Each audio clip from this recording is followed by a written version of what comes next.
So, gentlemen, I'm just gonna say it outright. As a woman, as a therapist, I need to tell you this straight up. I've spent many years and hours working with clients, men, women alike, and I want to tell you something that most people won't say out loud. If your relationship feels harder than it really should, if you feel like you're constantly walking on eggshells or trying to decode what your partner wants, decode what your partner needs all the time, you're not imagining it. The truth is, we've spent too much time on the wrong problem. Society has told you all of the wrong things, some of it, most of it, and it's really setting us all up for failure. And the truth is, a lot of the advice that you gentlemen have been given in social media, your mother or your even your father and your wife possibly, or your girlfriend, could be aligned with like, you have to show up more. You have to be more emotionally available. You have to be softer. You have to be a lot more agreeable. You have to be more understanding of your emotions. You have to be aware of her emotions as well. And it can make things very confusing. And what I know working with a lot of male clients is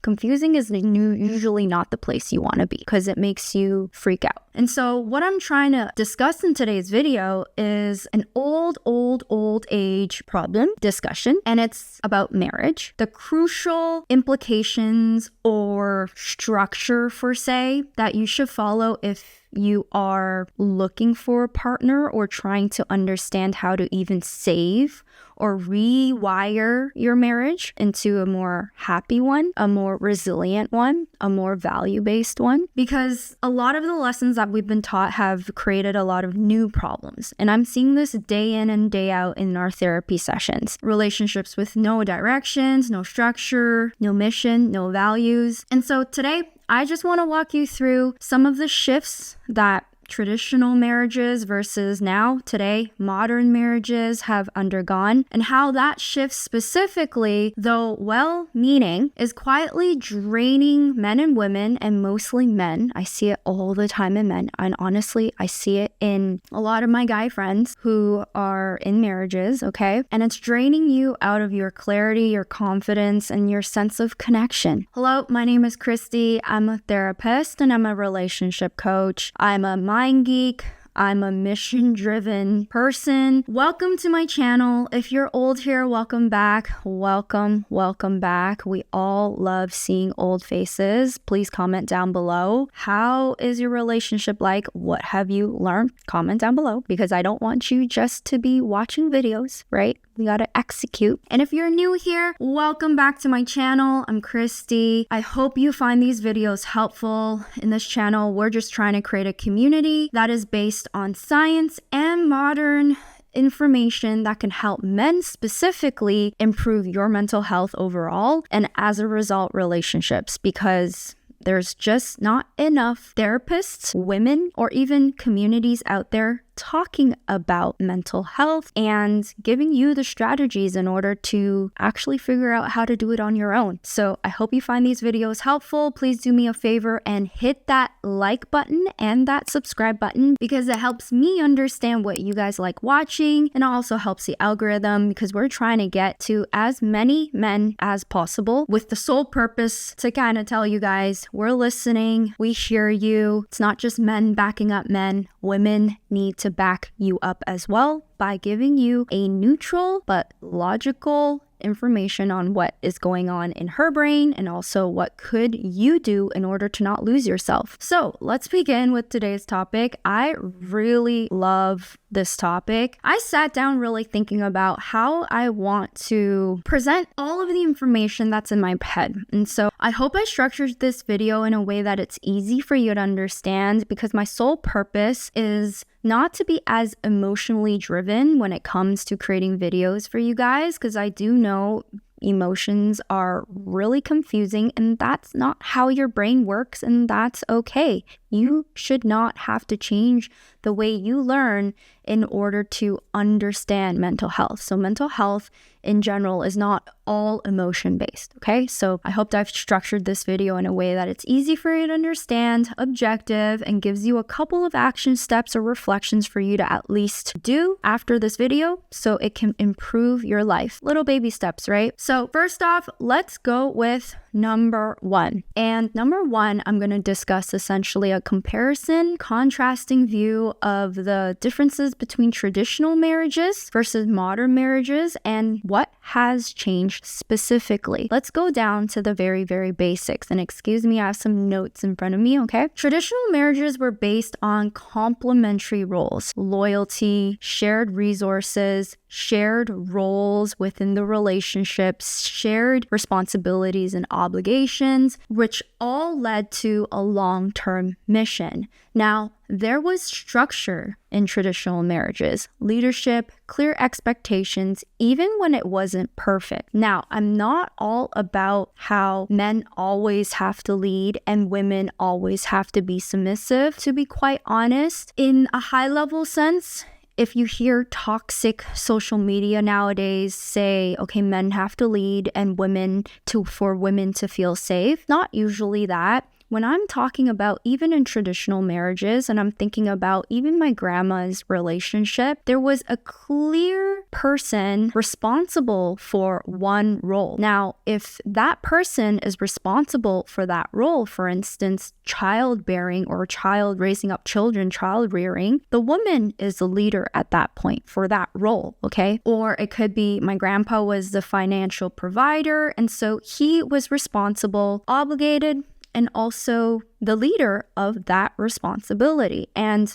which led to my grandma being submissive overall when it comes to those type of roles. So what I'm trying to say is traditional marriages back then had clear black and white segregation of roles, or you could call it delegation of roles, and a clear leader on who is responsible for that role. Now, let's talk about modern marriages. Modern marriages are often centered around personal fulfillment. That's what I see. Emotional compatibility, attraction, constant communication, identity alignment. And that, if I had to go over each one of those topics, it's a video for each one. So I am just really giving you very categorical definitions of what I'm trying to explain to you. Modern marriages focuses on sharing the responsibilities and suggestions, opinions, alignment of each and every single role. So this basically means everything from the high-level responsibilities to the minimal everyday routines and tasks become a negotiation, a point of contention, and no one knows who's leading what. And also, no one knows who's responsible for what. And so blaming or shifting blame always becomes the basis of why couples get into huge fights, conflict. Now, let's bring some stats into this. Back in the 1960s, 77% of adults in the United States were married. Today, fewer than 50 are. And to add to that, we have a divorce rate of over 50%. And not to mention, most of those marriages were ended by women. So what does this mean? So not only are people not choosing to get married, we have a higher than history divorce rate. And so people are ending marriages, or women and men, couples are ending marriages more often than not. And so people are choosing to choose themselves than not. So where's the issue here, right? What has changed? What I see it from a high level point of view, and I'm just generalizing here, and you can comment down below if you disagree, agree. We've replaced clarity with endless discussions of this 50-50 discussion. You have to always get your wife's opinion on this. She always has to be on board. And same thing, there always have to be every single thing that we do. Your husband has to be on board. Your partner has to be on board. Sometimes you won't be. And sometimes there needs to be one person who's going to make the decision, go forward with it, execute it, bear the rewards, bear the fruits of that, or the mistakes. And that's a relational thing. And so we've replaced a lot of direction and you could say tasks on constant discussion, and that's burning a lot of couples out. Direction is not clear, and it's highly, highly based on flexibility. And so if you're flexible, you don't really have an opinion and you're leaning towards your wife to ensure that she's taken care of all the time in every single task, right? I'm not saying she shouldn't have her most basic and even high level needs, right? Or even, here and there. And same with you, right? But there's too much flexibility in each person. What do you want? What do you want? No, what do you want? That discussion about what to eat. It's a very basic analogy on what I'm trying to explain. When two people are way too flexible, nobody has an opinion. It creates fights, burnout, and lack of connection, okay? And you feel like you're not living the life that you were supposed to live. And very lastly, what this data shows me, now this is absent of any domestic violence data points and things like that, okay? Or cases of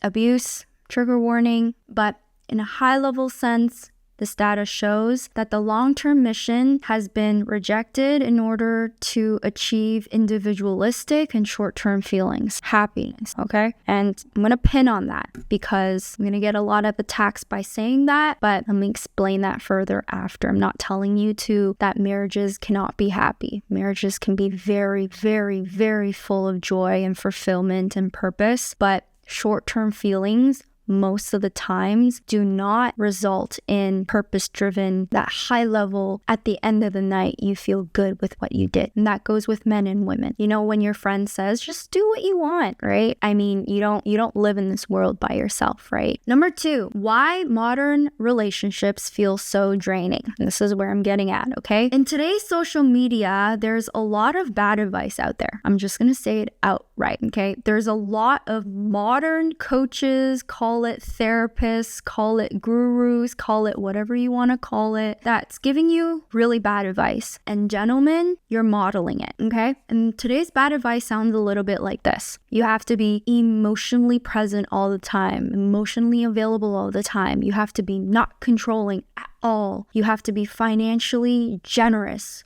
all of the time. You have to be sexually skilled. You have to know what you're doing in bed and make that be the sparks and the joys and the fireworks go off, right? You have to be spiritually aware. You have to be emotionally fluent and communicative and articulate. You have to be self-aware. You have to know how to be a father before you're a father. You have to get on top of your crap and still somehow feel confident, decisive, and masculine while you're figuring all that stuff out for the first time, right, gentlemen? All at once. I'm just gonna leave it at there, right? That's what you're told. Now let's bring some stats in. A 2021 study from the Gottman and Gottman Institute, Gottman and Gottman are actually two people, they're husband and wives actually, okay, showed that modern couples in today's society now rate emotional validation and personal growth as more important than stability and shared values. It sounds noble, right? It sounds really noble, but it's also exhausting. When I hear that and I read that study, it made me feel completely directionless because it made me feel like I have to listen to my emotions, my bad days, my periods, my hormonal fluctuations,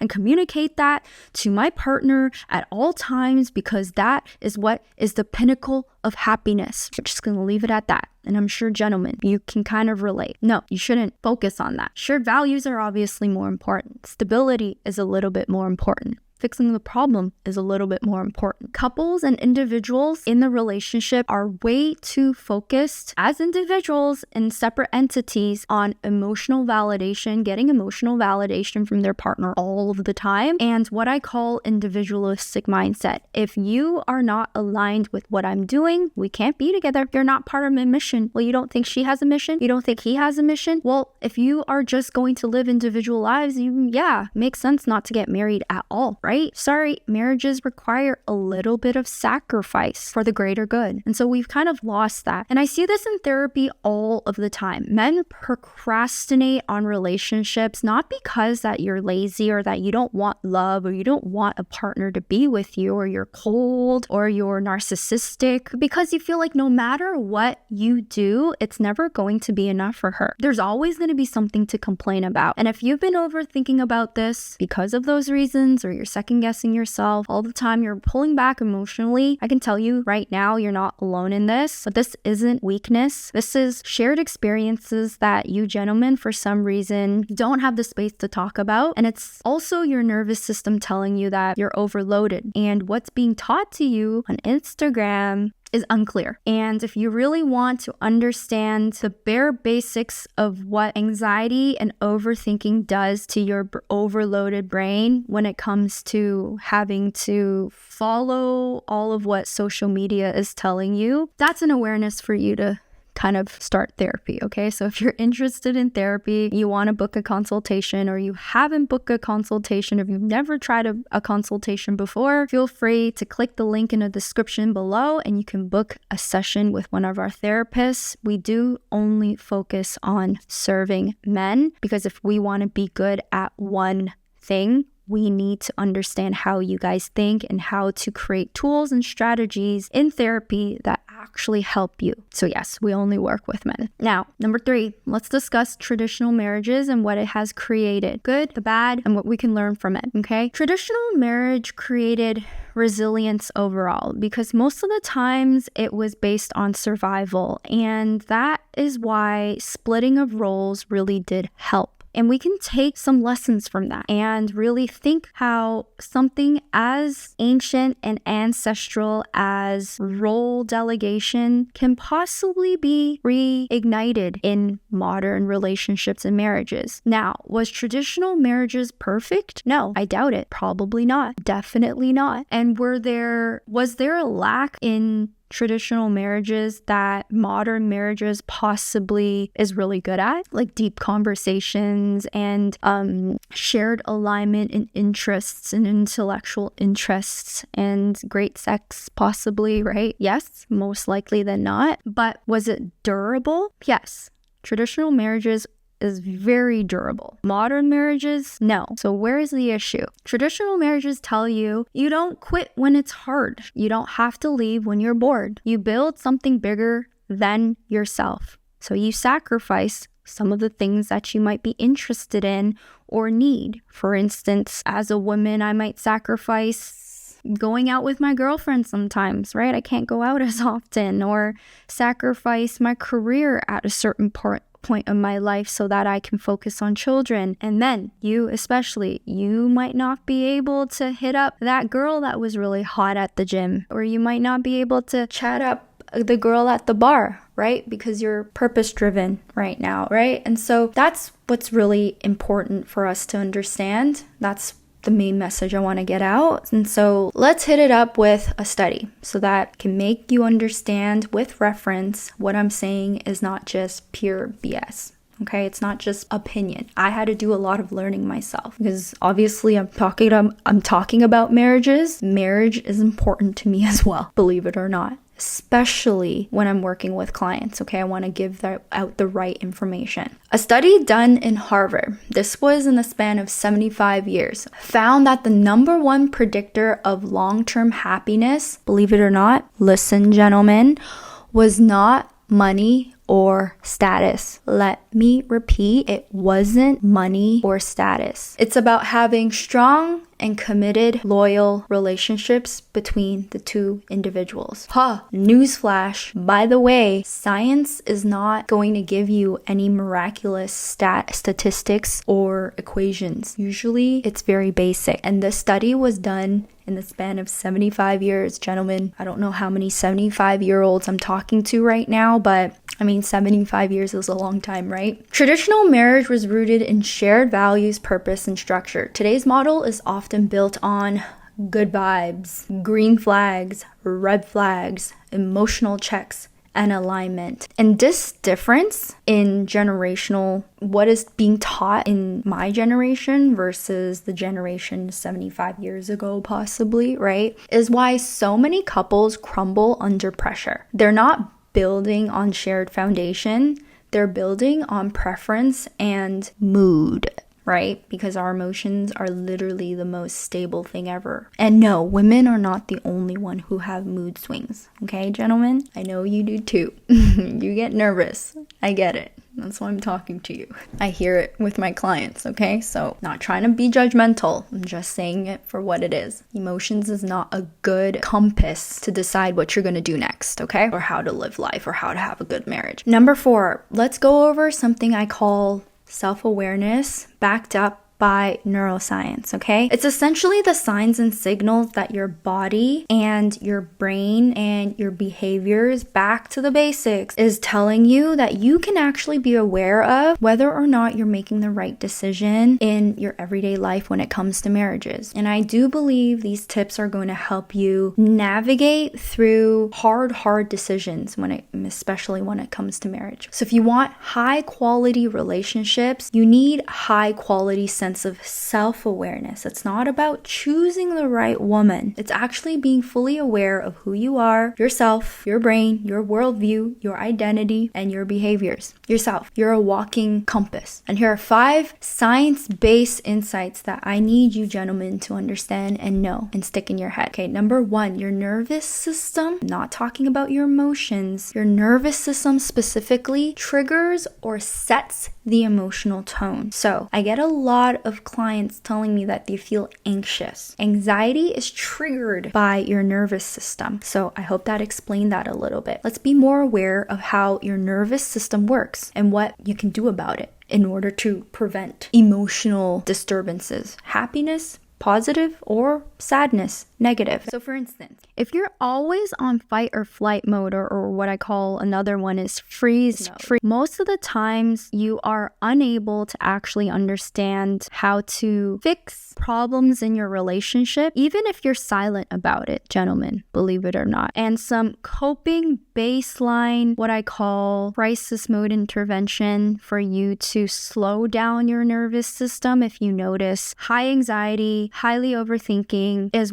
or you're constantly reacting to problems, is first you have to learn to slow your nervous system down before you start thinking about answering or making decisions about really high level questions. So slowing down your breathing, lifting weights, cold exposure, these are regulatory or reset exercises for your nervous system so you don't constantly spiral in detrimental emotional states, high anxiety, for instance, or you're not in the constant mode of spiraling, so that you can allow your body a chance to actually get to a point of reflection. So unless you're able to slow your nervous system down, there is not a lot of reflection, planning, or decision making or self-awareness exercises that you can do properly. And so a lot of people tell you have to be stoic, right? And women need to as well be so honest, okay? And so in order to do that, you have to learn how to actually calm your nervous system down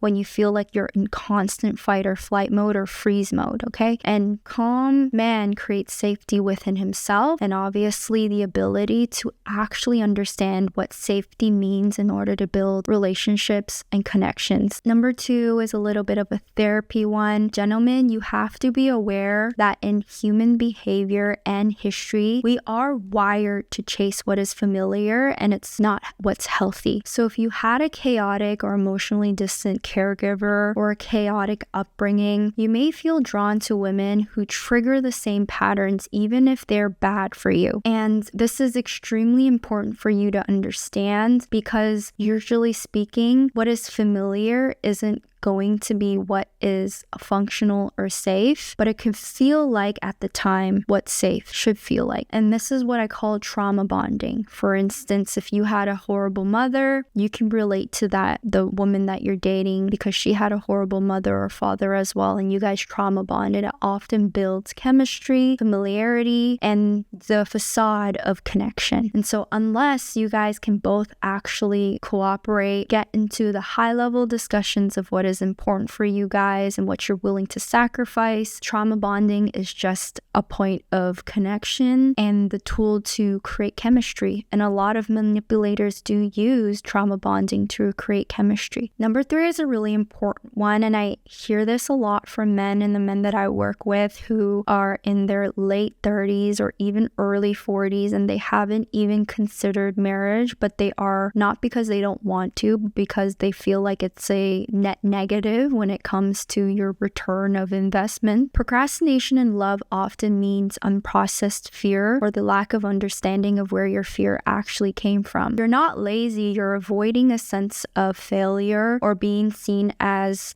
weak for having to risk investing in a woman again or that much. And it doesn't seem like it is a good investment to make. And when I hear this, it breaks my heart because, gentlemen, you cannot use business tactics in relation to your relationship life. And so that is a very high level topic in therapy that I feel like you need to discuss, dive into, and understand where that fear comes from so that you can solve the fear rather than just avoiding it. Number 4 is also a very important one, and I need you guys to be aware of this if you are in this space. No judgment, right? But it does affect men and women, couples, marriages out there. Porn addiction, scrolling, doom scrolling when it comes to social media, or what I call the dopamine addiction train on your brain for short-term stimulation. Now, social media has created the easiest access to everyone to get their short-term dopamine fix. And this has enabled us to not be familiar with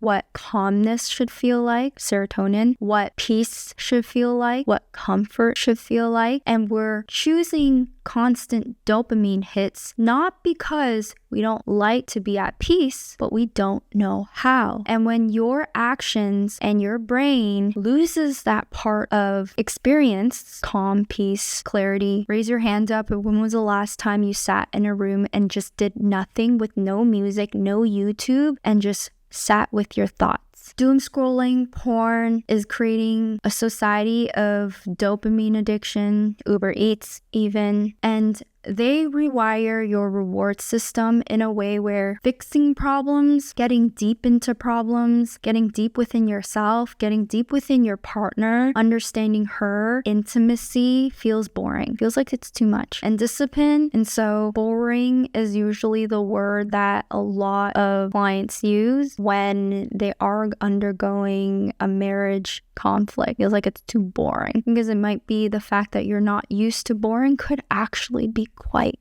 good. And same goes with her, okay? Same goes with the woman. Boring is actually a good feeling, but in today's world, we're just not used to that feeling because there's so many things that we can actually have access to that can plenish or satiate our dopamine addiction or need for dopamine. And this is all subconscious. Number 5 is the most important one, and I need you guys to be aware of this. This is more of a self-awareness tool for you to understand what you can do in order to improve your rates of marriage success. You attract what your habits qualify you for. There's no amount of taking from someone if you're not giving back. And same thing. And so high quality women are watching how you carry yourself when no one is really looking. Are you doing things in order to please her, but you act differently outside of that relationship? Or are you actually that type of person and you're slowly increasing the level of investments that you put into any relationship? Are you calculated? And what I want to add is, if you are not aware of your habits, that's actually the perfect characteristic for any woman who is very toxic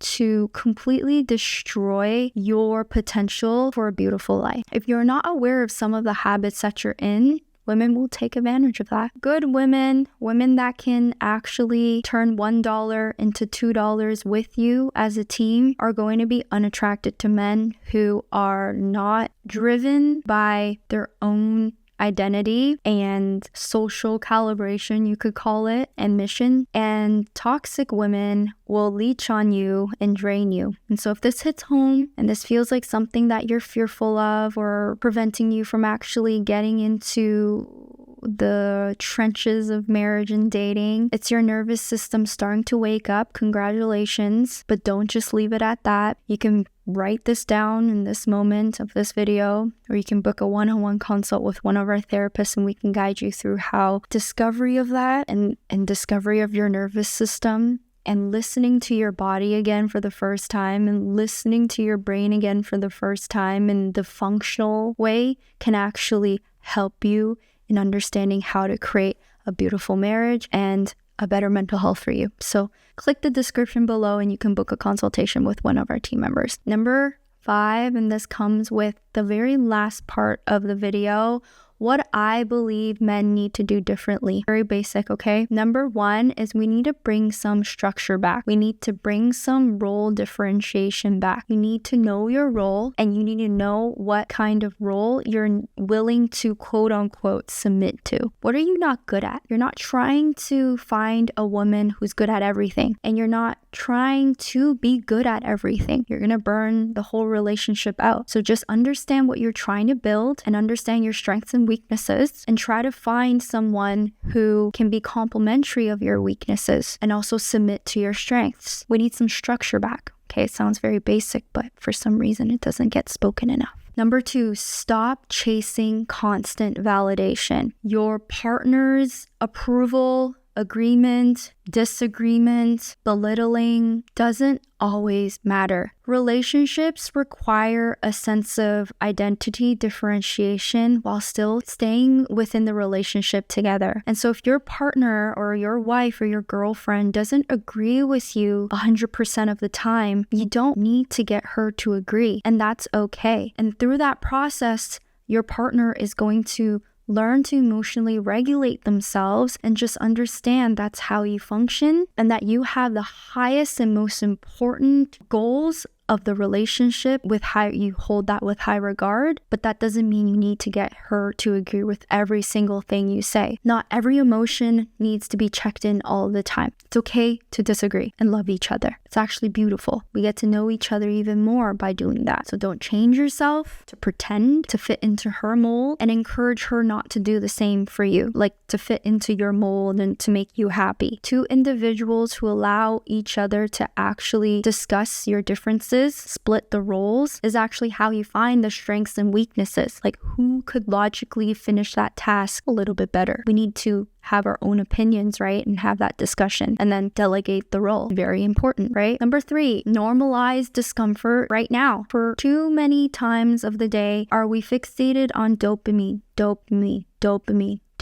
right? When you're uncomfortable and you have to finish writing a 5-page report to your boss for a 5-page presentation, it takes so long because there's so many easy fixes all around. And that goes and trickles down into your relationship. Growth isn't always fun. There's going to be a lot of sacrifices. You have to think about the bigger picture and understand that your sacrifice right now is going to lead to a greater good. But that's where confidence is also built. When you lean towards seeing yourself choose the discomfort and also sacrifice for something that is greater than your own individual body, the relationship, your children, right? And so I hope you think that way and also choose a partner who also thinks that way. And very last one is you have to build a relationship yourself on values and not feeling. Attraction is important, but attraction fades. You're going to be 70, 80 years old, and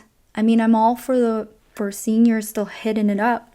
Like, let's get it. But that fades. And so shared visions and purpose and friendship and the ability to actually enjoy the moment is crucial. So are you able to stay positive in midst of destruction? Are you able to tell a joke? Are you optimistic? Are you easygoing? If you're not, you can't complain about women not being that way either, right? You are who you attract. And so be the person you want to attract, but also choose the person that could have the basic skills of that, which is shared emotional experiences of that moment. Are you able to enjoy the bird that flew by miraculously at the same time? Shared values, attraction fades. So closing things off, I know I spoke for a long time. If you made it to the end of the video, congratulations. I hope you found this video helpful. Marriage today has been way too overcomplicated. I want you to go back to the basics. It's very, very important for you to go back to the basics.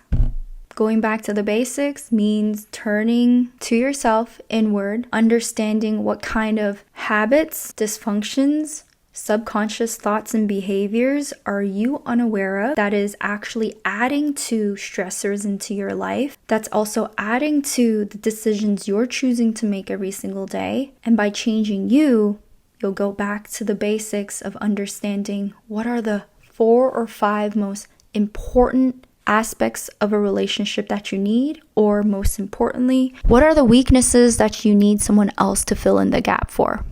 Let's not overcomplicate things. You don't need to be each other's emotional confidant all the time, sexual compatibility, humor. What else is there? She needs to know how to play video games, and she needs to do this and that, and he also needs to know how to provide, but also be funny, but also be emotionally available, but also not look at girls. Like, there's way too many things. Like, let's go back to the basics and figure out some stuff that you're willing to sacrifice. That's all I wanted to get to. So I hope you guys found this video helpful. Comment down below what you guys learned, and most importantly, what kind of dopamine are you addicted to that's easy access for you? And number 2, if you guys can comment down below, what are the 4 or 5 most important aspects of a relationship? I'm not talking about the woman within the relationship unit, that it is important for you to have in order for you to have a good marriage. Love you guys all. Until next time, I'm Christy. Remember, if you haven't tried therapy before, gentlemen, we are a practice focused on giving therapy to men. We understand how you think. We try to give you tools that match with how you learn. And so click the link below if you want to book a consultation with one of our therapists. Until next time, bye. Hi everyone, if you enjoyed our content, don't forget to follow us on TikTok and IG where we post daily, and YouTube where we post weekly.